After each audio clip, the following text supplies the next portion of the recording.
One of the things to be done in order to succeed in really high score, by high score I mean greater than 1 million points, is disable the auto throttle from the autopilot control panel.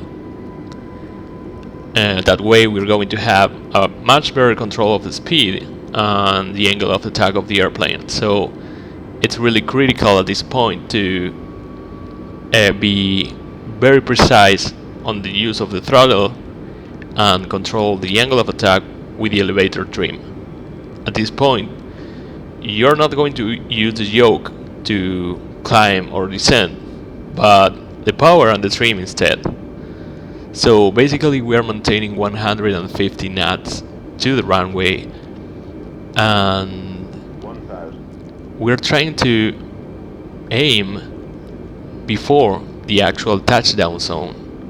That way we're going to reduce the airplane speed by 10 knots and start the flare in the approach to the touchdown zone.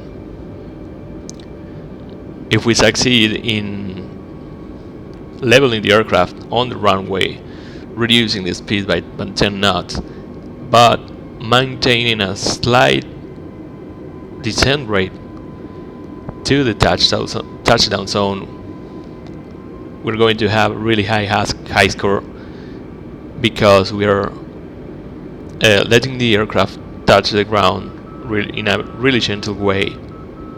500. So at this point we are all set up, we are maintaining 150 knots, and we are ready to start the flare.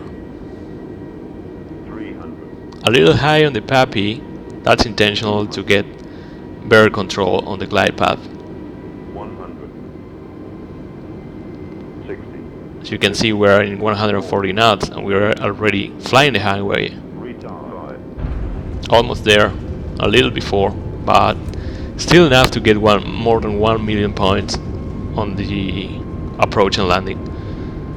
Right after the touchdown, you start using the reverse throttle control, brakes, and with the pedals try to get as close as the middle to the runway as possible.